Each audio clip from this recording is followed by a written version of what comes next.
Welcome back to DAS TV. Thank you so far to everybody that's liked and subscribed. Remember, if you haven't, to like, subscribe and comment at DAS TV. Chuffed, I have to say, to be joined today and featuring in this, obviously, James Redmond TV, the one and only. The pleasure is all mine, Darren. My Irish brother from another mother, yeah. My Irish brother from another mother, yeah. Nah, that's right, Darren. Nice one for getting me on the channel, lad. Yeah, no, absolutely. I reached out to James only. It was lateness is greatness, as you always say, James, and fair play to you. Come on, the best way. You're very limited with time, so pleasure to get on, James. Absolutely pleasure. And episode 2. So to everybody that has subscribed so far to DAS TV, this is only a new thing, and obviously I'm new enough to the YouTube scene. So this is episode 2 of the Supporters Podcast. So each week I'm going to try and do something a little bit different. It's not going to be the same stuff. So obviously James is a YouTube sensation at the moment. I've just been talking to him off air there, over 40,000 subscribers. Absolutely, it's a sensation, making me feel like a star. Yeah, no, well, a star. I'm not going to say a rising star. I've often talked to some of the young lads, Welford on this, and Theo, when I say up-and-coming stars. And the lads are smashing it. They're doing even better than me. But I have to say, you're a star that's already made. So, James, suppose we'll get straight into it. No kissing. Your journey, obviously, to YouTube and being a popular Liverpool supporter, how did all that start and how did all that come about? So, basically, the way it all started, being a Liverpool fan is basically what you're asking. Yeah, shout out there to Gavin. You know Bob's brother, James. That's Gavin. Oh, yes, Gavin. Yes. But yeah, so basically you're asking how I became a Liverpool fan, Darren? How you became a Liverpool fan at the start, before even the YouTube stuff. There was no choice. You know, you can tell by my accent I'm from the city, and I was just born into it. Like, there weren't even, like, I didn't even know what an Everton was. Do you know, when I was a baby, it was just like Liverpool. I didn't even know nothing about football. I would have been, how old was I been? Like, mate, from when I was born, like, it was just, there weren't even a choice. Like, it's one of them things, and it stuck with me, and naturally, as I got older, I just started to really, really like football. And it was, you know, understandably, the person who, and I always think, like, would I like football the same? Because I'm a very crazy person, you know, Dan, and I'm someone who likes MMA and shit. Like, I like to see people's faces get caved in. Not in, like, a demonic way. Just, like, you know, just in a cage where they both sign up for it and they both know what they're doing. That's what I love, and it could be anyone. Like, people inexperienced, experienced. But when it comes to football, it was someone, and we haven't had a player like this recently, maybe by Coutinho, but Steven Gerrard. He was the one who, like, before I even knew he was like a Scouser, because when you're a kid, you don't think like, yeah, we're all Scousers and we stick together. You're just a kid, just like people are people, do you know what I mean? And like, that's the way you think of it. And Steven Gerrard was just, he was the one who really made me captivated with football. He made me feel just like what he was doing was magic, and only he could do it. Do you know, like a superhero? And like the only, like, Spider-Man's the only one who can whip a web out of his fingers. Do you know what I mean? Like, it's one of them things. And Steven Gerrard is the only one who can whack a ball with that pace from 40 yards that consistently. And that's what I noticed from a young age. So it was players like him who made me carry on watching football, and then obviously you just become Liverpool through and through from there, you know what I mean? Yeah, and it's good you touched on Gerrard there and Stevie, because he's a real role model, isn't he? Any kind of that generation. Even I, like, being a Liverpool fan since I was young, and then as I got early 2000s, became bigger and bigger, like us all, you know, you go through that stage of, and Gerrard, like, I mean, as I said, a role model, but in midfield, an ultimate player, versatile, could play anywhere. In midfield, he could tackle, he could assist, he could heady, great header, great right, left foot, and carried Liverpool through, like, probably in easily a decade of a lot of average Liverpool teams. Played right full. You only had to go back to the big occasions, Olympiacos, the Chelsea semi-finals, Istanbul, the FA Cup game 2006 on cramped up on his knees, James, 96 minute, latest of late goals, and we went on to win it. I mean, sensational player. You can't put him in high enough regard, can you really? No, not a chance. Like, there's no player that's ever gonna. No player will make me feel the way Steven Gerrard did, and I know that, and I've accepted that, and I'm just grateful that I still got to witness a world class Steven Gerrard. Because when I was younger, like, he was still really good when I was very, very young. So it was good to know that, even like old enough to remember, I am old enough to remember a good Steven Gerrard, and Gerrard was class till he retired. Like, let's just be real. He might have not been as good before he retired, but he was still pinging balls. He still gave you that nostalgia. He could still hit a ball from outside the box. He could defend. He could go forward. It was all these things. He had leadership. It was just like, even the day that he left. I'm not trying to make this a thing about Steven Gerrard, but this is genuinely like the main reason why I love football. There's liking football and there's loving football, and players like Steven Gerrard. Like, even outside of Liverpool, like Ronaldinho, players who could do things that no one else could do. Do you hear what I'm saying? Like, captivating players like that. Yeah, and touching on there, just the last one on Stevie, he was like, when things were bad at Liverpool, or things, the going got tough and we really was backs against the wall, you always had Steven Gerrard and made everyone feel that bit more hope, optimism, and I related so much to Never Walk Alone, the end of the storms of golden sky. Stevie always, like, he brought that, like a season like this where you needed someone to step up. When you Steven Gerrard, you were not promised, you were guaranteed that he was going to lift Liverpool and get us through the tough, 100%. You know, when that going got tough. 100%. And here's the thing about Steven Gerrard. Think about this season. You have a Steven Gerrard in your team. Bet you we win the league. And I'm not just saying that, you know, Darren, like, with all the rest of the injuries, you'd have a Steven Gerrard in that team. You know, let's say even a 2010 Steven Gerrard, 2011 Steven Gerrard. Mate, like, he would, just what he had, just the quality he had. I just, you know, I loved him, mate. I loved him. The day that he left the club, I always thought, like, not that I'd love the club less, but because I only knew a Liverpool with a Steven Gerrard, would I love it differently? And luckily, in hindsight, and hindsight's a beautiful thing, I still love it the same. It's still the same Liverpool. I still associate Steven Gerrard with Liverpool. Yeah, absolutely. Yeah, no, of course. Overall, lad, you know what I mean? That's what he is. Yeah, so James, absolutely spot on. I agree, mate, totally. Obviously, everybody knows you now, James Redmond. The Mane video went around on the Redmond TV. Yeah. You were giving it a large, and look, I mean, you talk the talk, you walk the walk. Giving it the large, giving it the talk, walking the walk, yeah. I've seen some of you sparring and some of you hitting the bag with the jab. So give it a go, Darren, lad. I get me hours in there, do you know what I mean, lads? I might not be the greatest, but I get me hours in. Yeah, no, absolute shout out there to Greg. Shout out to Greg. By the way, like Nick LFC, go subscribe and comment to the same. My G, Nick. Theo Woods as well, Gavin Hannon, Cathy heard it all, giving a shout in there. My Mrs. Cathy, she's keeping tabs on me even when she's not here. There's like Cathy, love that. So James, so obviously becoming big on YouTube, you probably just you gave the interview about Mane being the best player in the world. How did that all happen, and what happened after that? So basically, here's the story. So it was the first ever time. So I knew Redmond TV is where we really should start, and now I know Redmond TV, because obviously that's where it was. And Redmond TV, I'd been a fan of them. None of my mates in school knew who he was. I was the only one who watched them. And I'd been a fan of them, I think I was like, since 2000 and... I think after the 13-14 season. Do you know when Luis Suarez left? And when Luis Suarez left, I was starting to really get more into me football, because that season really got me, like, I always liked football, but that was the one that really got me more invested type of thing, because we just went on a title challenge, so some people would say I'm a glory hunter in that aspect. That being said, I just started wanting to learn more about it, and I knew Redmond TV, I found a Liverpool channel, and it was called Redmond TV. Started watching them, really enjoyed what they done. And I just thought, I don't know, man, like, I found them funny, even though they were well older and the content they were doing didn't really appeal to, like, a teenager. It was just one of them things, like, I enjoyed it, man, so I carried on watching them. I loved the fan cams that they done. And I never went on one of them until, I think it was either a Tottenham game or a Wolves game, but I'd only been on there, like, once or twice before that interview that you'll be on about. Yeah. The interview that you'll be on about was Hoffenheim.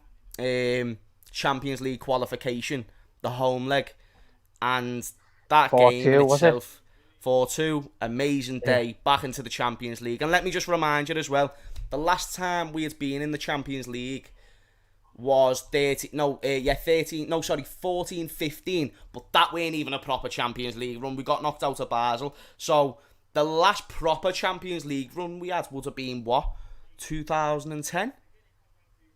It would have been a more like outside of the group stage, not a joke of a Champions League run. So when we got back into the Champions League, I was just ecstatic, Darren. Like, I live for football, for Champions League. This season, I celebrated so much, not because we got third place.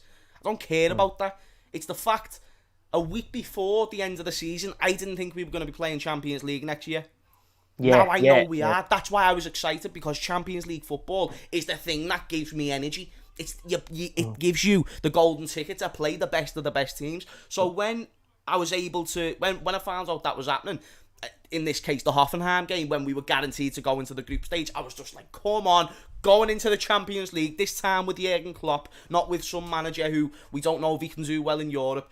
Jurgen Klopp, someone who's proven. Like, I just couldn't wait, lads, and that's why what was said. It was just excitement, emotion, energy, lads.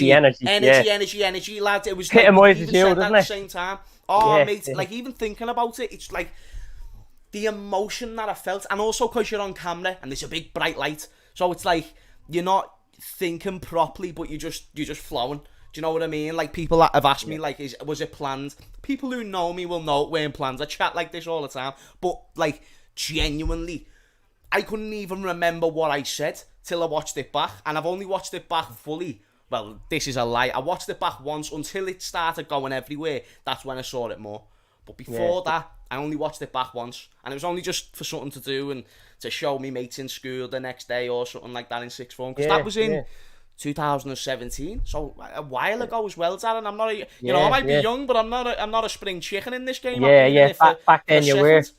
And I think it was probably a lot to do with that as well. You were such a young lad, and how you conducted yourself, how you expressed that emotion and that feeling of how you felt. And at the time, Mane, I remember watching that game. I was actually in work watching that. I was doing a late shift, and Mane ran ragged. And what a player. That was only when he'd moved from Southampton to Liverpool. And he was just phenomenal. That was when our front three were fire, wasn't it, really? They were unbelievable. They didn't have to score. They brought that high intensity, that energy, that rock and roll, that high intensity.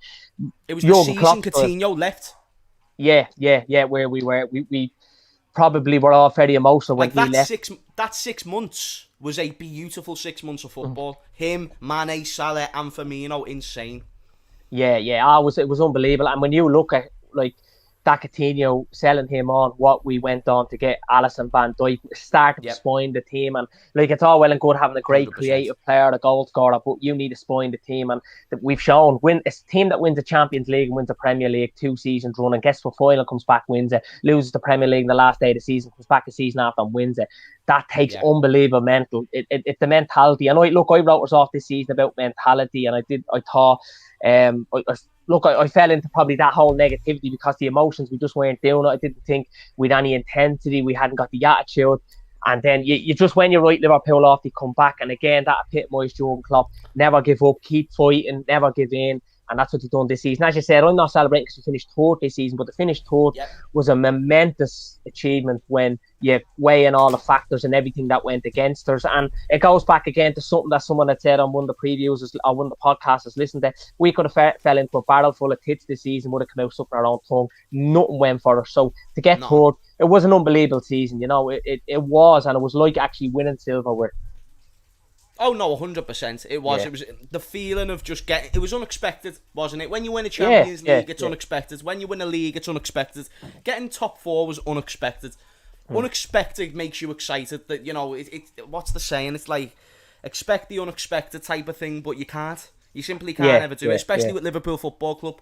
You really can't. Like, Jurgen Klopp is just, he's the manager of surprises. You know, even the way he won the Bundesliga with Dortmund, I don't think they've done it since he's left. No, the miracle worker, isn't he? Really is. And he's been, like, I could talk about Stevie going and not having anyone there, and kind of, who do you look to? Jurgen Klopp is the man. Do you know what, Darren? I think that's what, like, maybe not saved my relationship. I would have always loved Liverpool. I know that now. Again, hindsight's a beautiful thing, but like I told you, it was Steven Gerrard who got me into football. Jurgen Klopp, he was like a hypnotist in the way he came in, and he just got every single Liverpool fan on board. And it weren't even to do with what he'd achieved. That helps. It helps with that he achieved things. But he had a poor record in finals. We wanted to win things. If anything, not hindsight, again, a great thing, but at the time, we should have got Carlo Ancelotti. I actually wanted Jurgen Klopp. I wanted Jurgen Klopp. But, you know, for the fact that we wanted trophies, it means we should have probably got someone like Carlo Ancelotti. And I just think every single time you doubt Jurgen Klopp, and I done it the second, you done it as well. You ended up giving in when you said we weren't going to get top 4. Yeah, I said it way before you. And it's just like, I need to slap myself on the wrist for it, mate, because how dare I doubt that manager? How dare I doubt what he can do? And no, even with the things that he's gone through, to still achieve what he's achieved this season.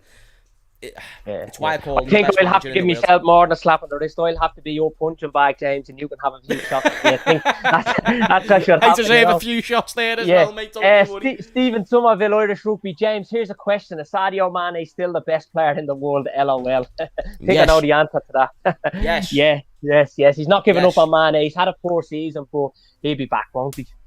Yeah, 100%, mate. 100%. Too good not to. Some of the comments here. Who are your favourite players for Liverpool? Yeah, James. Who's yours at the moment, apart from Mane? At the moment, do you want me to give you my top 3, or do you want me to do like top 3 in my lifetime? We go for top 3 in your both. Yeah, top 3 in your lifetime. Current top 3. Why not? Current top 3 besides Mane. We'll make this one exciting. Virgil van Dijk, Alisson, and I love Salah, I do. I love Salah, but the love that I have for Nat Phillips, like, people think I'm joking. Like, I really do love that player. I love him, and it's just like, I love football, and I love like UFC, for example, not just because of like the actual sport and the elements of competition. I love storylines. Yeah, and this isn't like WWE storylines, which is fake. Like, these are real life things that go on, like real life. Inspirational stories, and what Nat Phillips has done, man. Like, people are saying I'm being over exaggerated, but mate, like, I felt like he really made me feel emotional. Do you know when he scored, he made me feel emotional? Do you know when he kicked the ball off the line against Man United, it made me feel emotional, because he's not that good, and he is that good because he wanted to be that good. And it's like, it's like, really, if you do put your mind to things, Darren, it helps. Yeah. Does that make sense? No, and a lot of it is, and look, I've encouraged a lot of people in my lifetime through experiences, and it's mind over matter, isn't it, sometimes? And if you want something, you'll get it. But if you do the basics, if you stick to the principles, like Nat Phillips, his proposed move to Swansea, his proposed scholarship to America falling through. What I mean, he shouldn't have been here. How he shouldn't have been here. No, and when he was here, he conducted and expressed himself amazingly. Amazing. And we go to Old Trafford, somewhere where we struggled. We'd lost 2 out of 15 games, Premier League there. We hadn't won in 7 years. He's at kind of half fault for the first goal. He comes back, an assist, and gets a goal. I mean, he's the player that will bring passion, grit, determination. Very Jamie Carragher-esque type of player. Not technically, not the most skillful, but will give it absolutely everything. Stick to the principles, do the basics. Has obviously mind over matter, and that's. Like, again, a young Klopp type of player, you know. Comparison, a great comparison, honestly, mate. Yeah. I think so. I agree. And also with Nat Phillips, just before we move on, Nat Phillips is someone who's gave us a threat from set pieces. Now I feel comfortable with a set piece. Before Nat Phillips, I didn't. I was thinking, who's the only one? The only time I ever felt comfortable is maybe Van Dijk. But if you have Nat Phillips there as well, then that's another element of someone who can give you something from a corner. And again, I don't expect him to stay at the club for 5 years. Well, I was just going to ask you that. Next year. Nat Phillips, James, where do you stand? I know there's a little bit of controversy amongst the fan base because he hasn't put a foot wrong. But we're going into a season now, we're going into a summer that we got to be ruthless, and we can't keep passengers. And I'm not saying Nat Phillips is a passenger by any means. What you mean. But we're brought in Kanate, potentially world class, only turned 22, very, very experienced for a young lad. He's 6'4", just the same, equals Van Dijk, the two of them defence, possibly world class in the future, and Colossus. We know Kabak is gone. I think that was a bit of a ruthless deal, because again, I think he done well being thrown at the deep end. Where do you stand with Nat Phillips? Do you want to keep him, or if 20, 25 million comes in, do you let him go? Well, it's a hard one to call, I think. We won't get 20, 25 million. I think if we were to sell him, we'd get 10 to 15. But when you take into consideration that he was worth 1 million at value at the start of the season, that's not too bad. And I just think to myself, like, would I sell him? No. Because the value is there now. We know what he can do. I think you go into this season, it's also established that we're most likely going to keep Ben Davies and give Ben Davies a chance. The difference between Ben Davies and Nat Phillips is we know Nat Phillips can do a job. We know that. Even though Ben Davies might be better, we don't know he is. And we don't know if he can live up to wearing the shirt, the pressure of wearing that shirt. We know Nat Phillips can. So what I say, into a season where, listen, do I expect all the injuries that we had last year to happen again this year? Absolutely not, Darren. That being said, you've got to be prepared for the worst. And we know that now more than ever. Why are you going to sell the one player who saved your ass the most? Why would you do that? It makes no goddamn sense. In my opinion, and people can feel free to disagree, but my opinion, I think we are very much better for having 6 centre-backs next year. Do you know what would sell? Reece Williams. Yeah. Okay. Yeah, his value's gone up. Do you want me to tell you why I'd sell him? Because his value's gone up. He's not going to ever be better than Joe Gomez. He's not going to ever be better than Konate, and they're only 2 years older than him. Yeah. And he's not going to be Liverpool level. We've seen Reece Williams, he's a bag of nerves, right? And I think even in the run-in there was 1 or 2 little that could have been costly. But he's conducted himself well. He's done well. McCarr come from Kidderminster. But realistically, consistently, is he going to be as good as Nat Van Dijk, Cam, as you like, or Van Dijk, or Gomez, or Matip, or Ben Davis? Nat Phillips probably has not. With 5 different centre-backs this season. 5. And like you said, bar maybe once or twice, which is way less than what I thought he was going to. He hasn't put a foot wrong.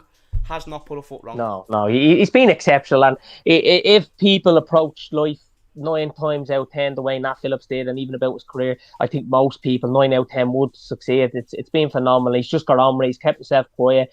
And Spock's very clever, because I think tactically he's been brilliant. His game management's been exceptional from what I've seen. Shout out there to Welford TV. Go over there, like and subscribe. Big up Welford. Big fan of the channel.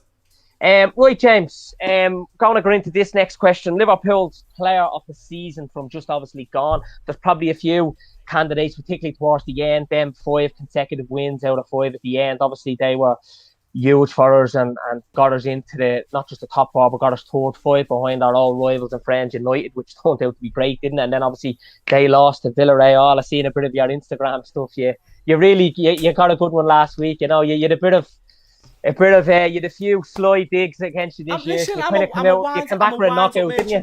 I'm a winds-up merchant, and rightly so. I should be. I enjoy that. Yeah. Well, we all need banter. Yeah, we need. And here's the thing as well. Absolutely. And here's the thing as well. I have took the shots. When I was low, I took the shots. Yeah, if I'm going to get back up on my feet, I'm going to throw a few back. And I expect the next time I get knocked down, all the United fans, all the Everton fans, and all of that to jump back at me. But let me tell you now, Darren, with the game that we're in, that's a good thing, that's a good thing. That's a good thing, yeah. But like that, even without that, proper 12, yeah, but like not even that though, like seriously, I love the banter. Like I get so many DMs, some people are more pissed than what they should be, and that's funny. People take it out on me, and that's funny. People just say funny things, and then people take it for what it is, banter, and then it's banter. Do you know what I mean? Some people take it more, some people take it less. Either way, I enjoy it. Do you know what I mean? I think it's funny. And I think for more people should just look at it that way. It's just funny. It's people on social media. Well, do you know what I mean? Yeah, the most important thing is, James, life is life. we get on with it. Life. Yeah. So, player of the season, James, from last season. Couple of players probably to choose from. Who would you give it to and why? 3 candidates. And I would say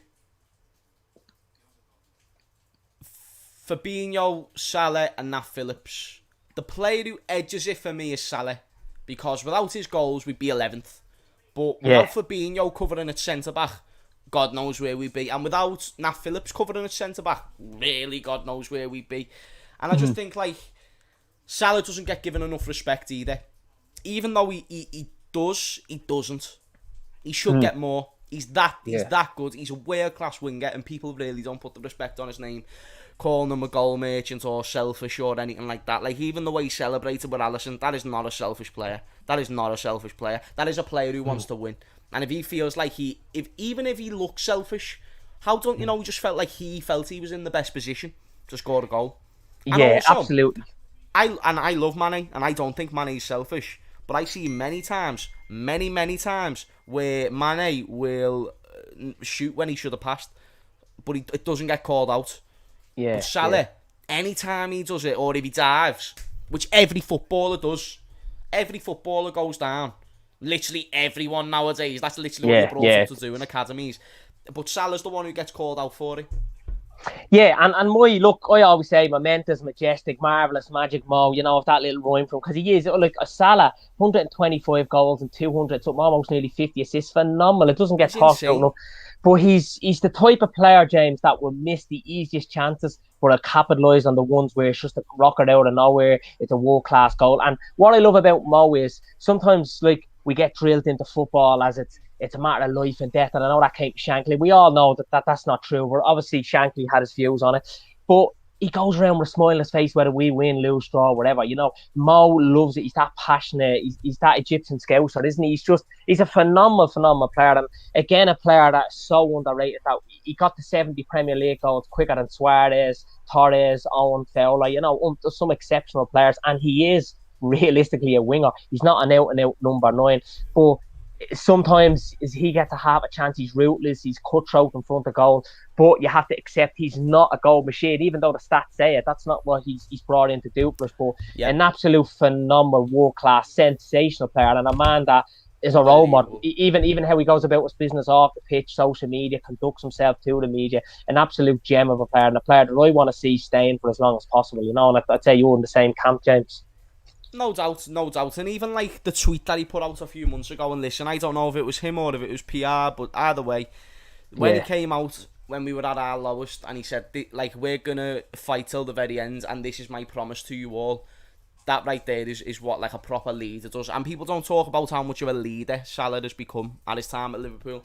You can see he's came out of his shell even more. It's like his time at Liverpool has just proven to him that he is that good. And now he oozes off him. Now he oozes of just, I am so good at football. Like, even when we were losing to Barcelona, it's just like, never give up. And I don't know, like... He done all the right things, didn't he, there? Yeah, he done all the right things. You said it, iconic. Go on, lad. Yeah, absolutely. You love Mo. We all have to. James, so you're going to go for I suppose the answer to that would be Salah. Yep, Salah for player of the season. Do you know what, Nick? I forgot Darren to say that, do you know, Nick, he messaged me the other week. What was it about? I think he was saying something about Mane. Yeah.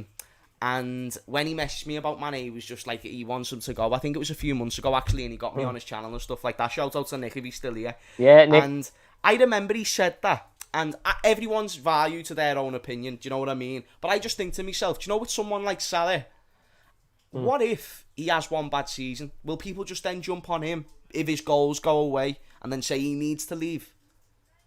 Like, just a curious question, because we've just waxed lyrical about Salah. Last summer we waxed lyrical about Mane. And now because they've had one bad season, some people want them to go. And again, this isn't no shade on Nick. He's got his reasons, like I've got mine, for Mane wanting to stay. But overall, do you think that could happen with Salah as well? I'd say it's probably more highly likely too, and the reason being is because Salah, the goals he gets, the assists he gets, the contributions, and by the way as well as availability, and that's something we know is key. He's never injured, he's always fit. When he is injured, we know what the games he's played and consistently how quick he's come back from injuries. He's probably played through some pain there, through a pain barrier, and being injured, but he's doing it for the Liverpool cause. I would say he would, because if people already at the moment are a little bit on the fence about him, sometimes he can have the most critics, and he's doing it at the elite level, then I would worry that he probably would get more criticism, James. That's what I think, and it's just my opinion, but let us know in the comments what you think. Archie Doolan there, shout out for being your player of the season again. Yeah, James said that. He's very versatile player this season, and very, very good centre-back for a world-class DM. Shout out there to Klopp Talk, Banter is top notch, James. Yeah, always energy. Go over and energy. The Klopp Talk TV, Pat 43. Yes, lads, starting wheeling. Appreciate the content you're putting out, mate. Cheers, Klopp Talk. Yeah, I was talking to him earlier, so likewise with you, mate. Mine would be Fabinho. Yeah, a couple of people saying Fabinho there. Iran Kanate song instead of N'Golo Kante. Yeah, so James, you would go. That's a good choice. I suppose then into another question in relation just to last season. Well, the season just gone. It's not been that long ago. Goal of the season, Liverpool's goal of the season. So many good goals, so many talking points when it comes to the goals. Who would your one be and why? I suppose I know who mine is and I know why. It's Alisson. Exactly what I was gonna say. Yeah, I don't think you can say it's not. Yeah, even like technique. It was good. It was a great goal. It was a great goal. Like, it weren't a good goal. It weren't an okay goal. That was a phenomenal header. Peter Crouch would have wished to score a header like that.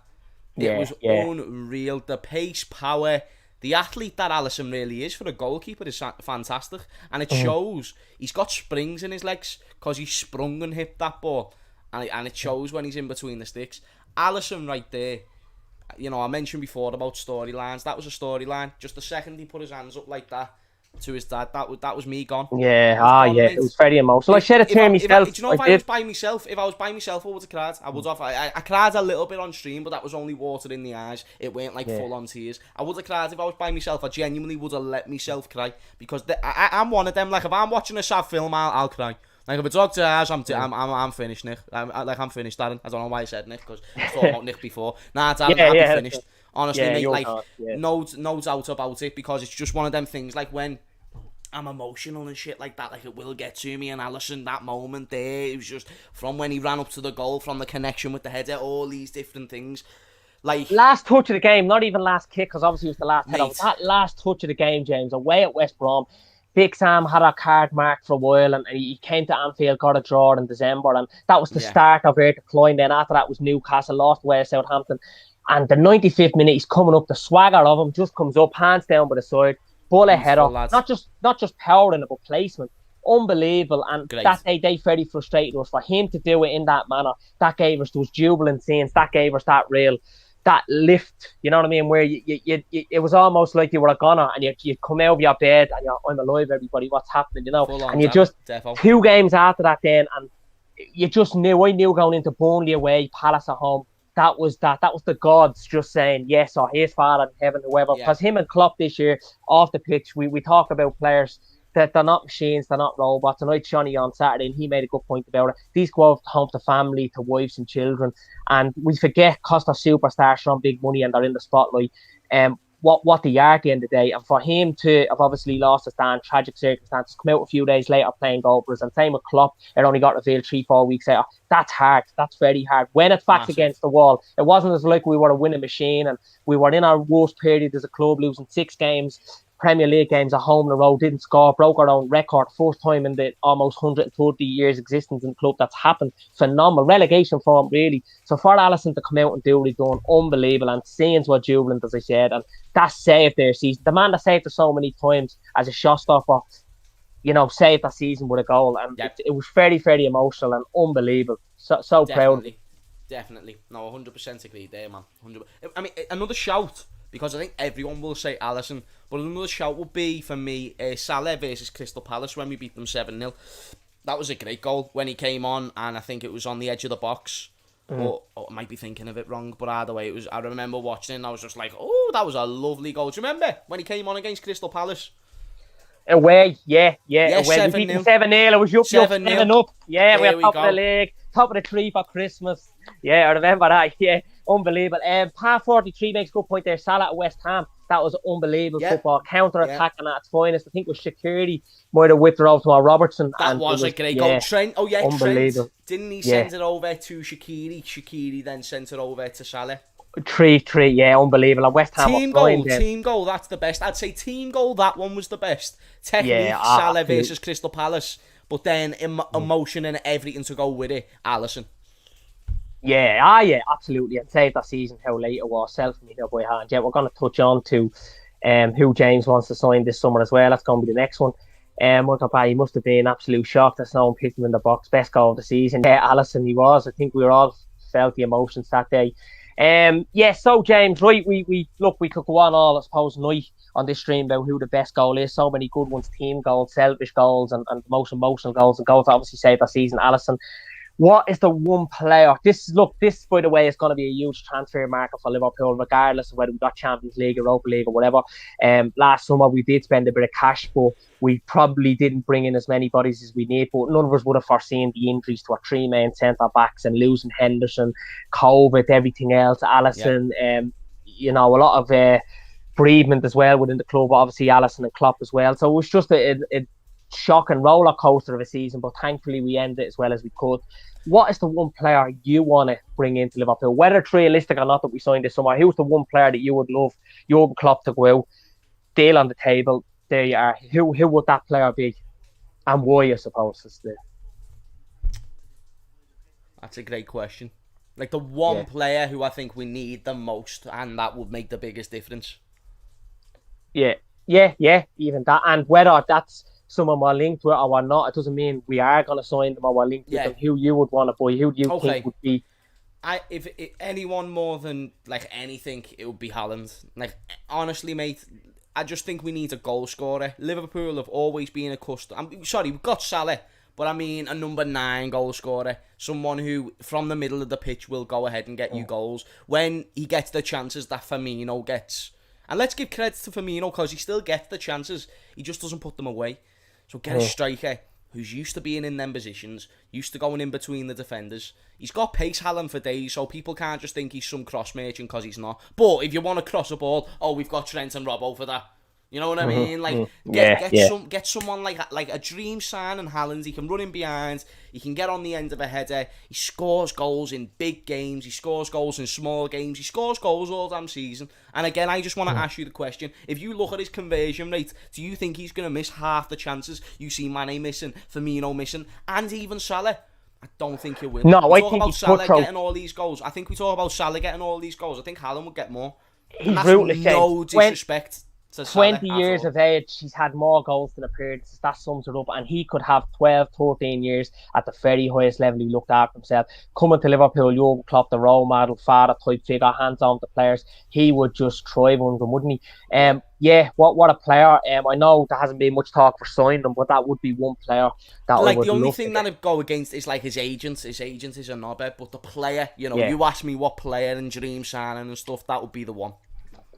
Yeah, Mbappe as well probably are in that camp. I know he's a different type of player, more winger. But like if we get Mbappe, I'm not crying. Like you will not see me upset. Like it's like saying, do you want the new Xbox or the new PS? They're both sound. They're both very sound. You might prefer the PS, but if you get an Xbox, you better not cry.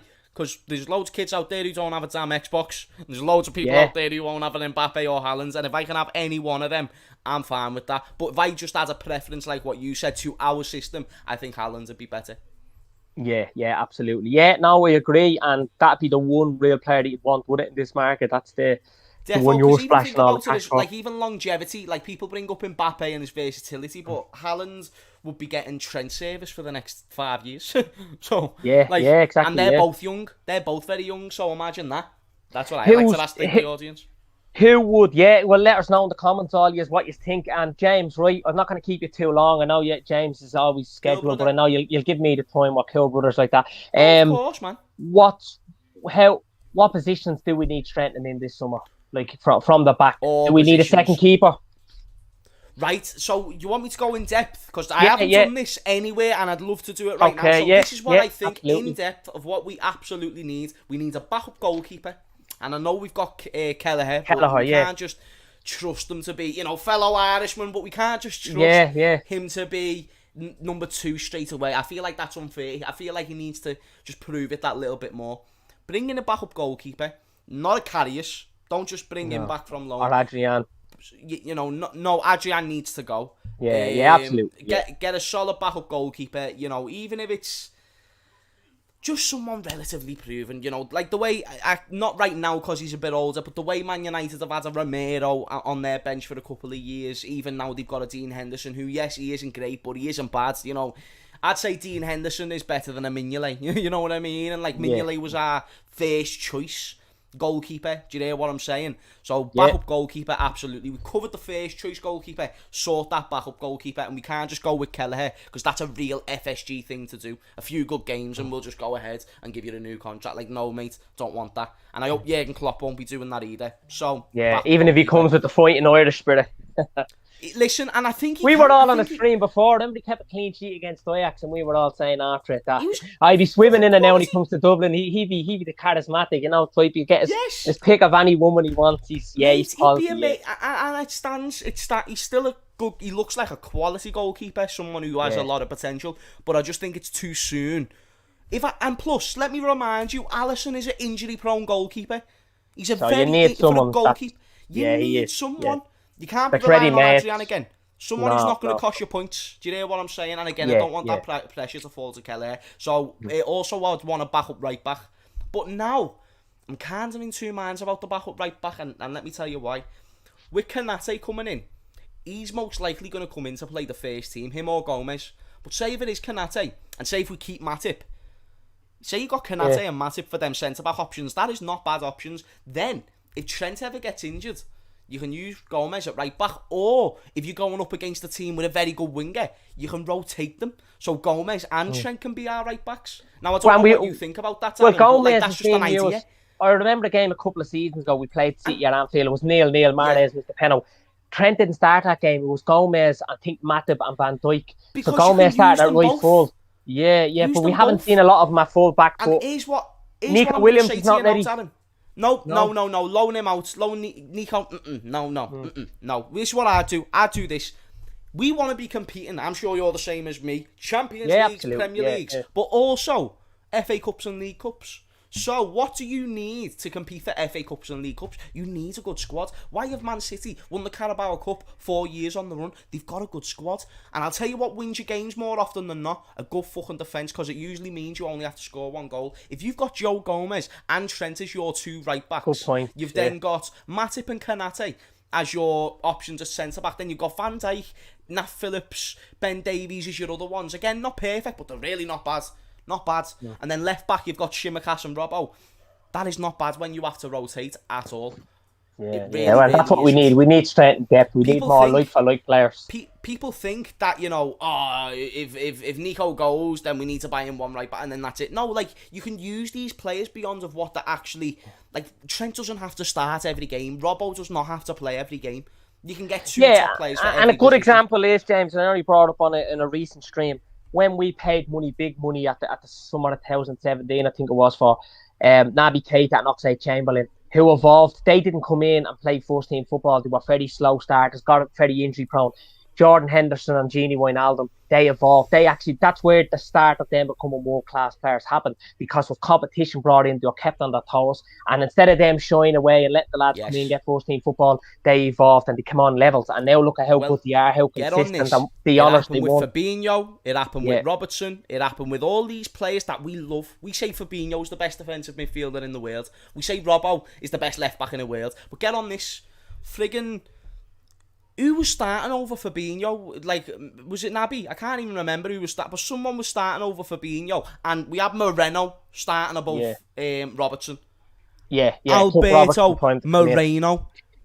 Well, we know what he went on to do, didn't we, last week? Oh, no, absolutely. Listen, mate, get out, Manchester United, get out. Get out, Manchester United, get out. Listen, he is a legend just for that alone. The Europa League that he lost us, he has regained that Europa League now. Do you know what I mean? That's right. But he was at fault that night for us all. Right? 100%, but he's regained it now as well. What you've just said about the options, they're number one thing. And I think for us to jump that gap of not just being a good European team, but being an even better dominant domestic team, get your squad together, man. And that'd be a reason why I go with the right back. So backup goalkeeper, backup right back, midfielder, and an attacker. Or, no, two attackers. One striker, preferably, and one winger. Actually, Doolan saying there, kind of what we were saying, we need a bench to match or better City, Chelsea. Great show, that's fair play. Big up, Archie. Yeah, the difference this season between us and Man United and us and Man City, the reason why they finished above us is because they had a better squad. Man United don't have a better starting 11. Not even close. But they have a better squad. They have a... No, let me rephrase. They have a deeper squad. I agree. Yeah, starting 11, we'd smoke them. But their bench would probably smoke ours type of thing. Do you know what I mean? They've got options. They've got Alex Tellez as the backup left back, just as an example.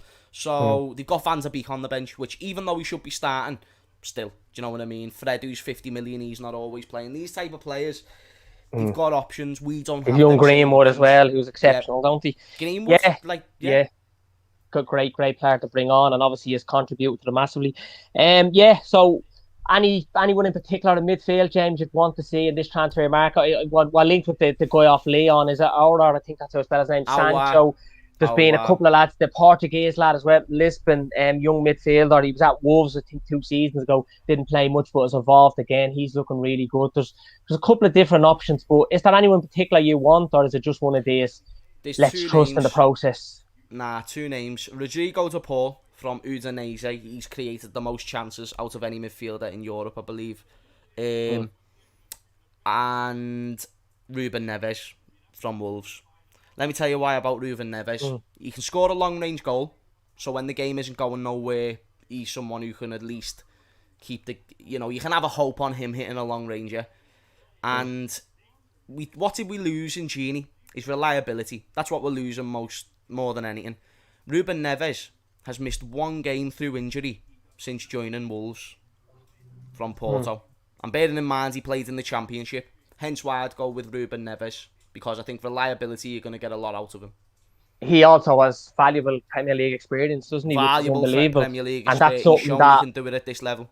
Yeah, and that's what you need in the league, the big away trips. And I think with their poor season at Wolves, he would be up for a move.